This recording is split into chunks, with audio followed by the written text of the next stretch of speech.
It's Lavender Radio with your co-host, Diamond Wallace. I am here interviewing Miss Ellen Hopkins. Okay, the date is December 30th, 2017. Here we go. It's so nice to finally meet you. I've read 2 of your novels so far, and I love both of them. Thank you. It's very nice to meet you, too.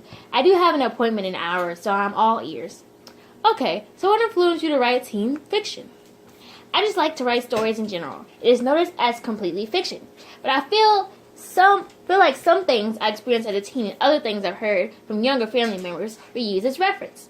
I believe that by sharing these experiences, I'm more relatable to my readers.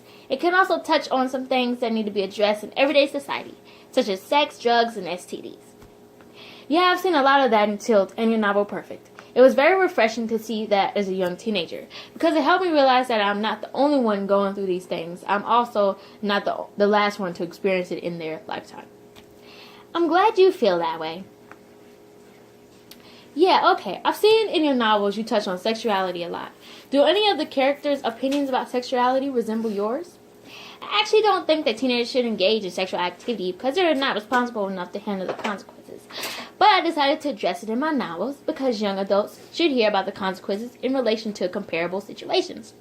I don't really have too many opinions regarding sexual orientation, but it has become a reality and should be expressed appropriately. I actually agree to a certain extent, but that's for another time. Was there a reason behind the naming of your novels? No, I kind of just used some of the stories I included in my novel to come up with the titles. Like Tilt, since everyone's life is tilted a little bit, it's easy for me to create that very unique title. Very creative. Very creative. How has being a top-selling author changed your life? It hasn't changed my life too much. It's not like I became a celebrity or anything.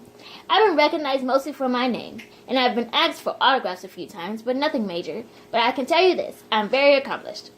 I see you're very modest. Yes, I try to be at least. Do you have a family? I was adopted as a young child and found my birth mother as a young adult. I also have a half-sister named Tony.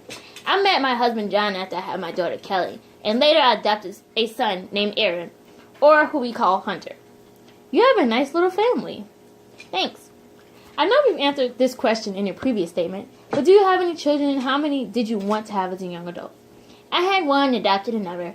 I didn't really think about how many children I wanted as a child, but I'm glad I have the 2 I have now. They're the light of my life, even though they're grown. Who's your celebrity crush?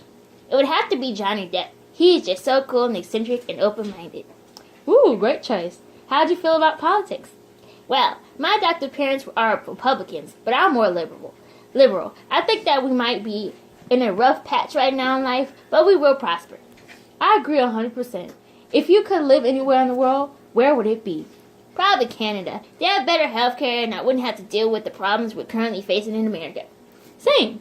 Here's the last question. What's your resolution for 2018? I just hope that the world gets to a better place and we figure out what we should do and what we shouldn't do as a nation. I agree completely. Thank you for your time. No problem. I enjoyed being here. And that's it for the week on Lavender Radio. Thanks for tuning in. And remember, a Spirits of Lavender a day is all you need. Bye!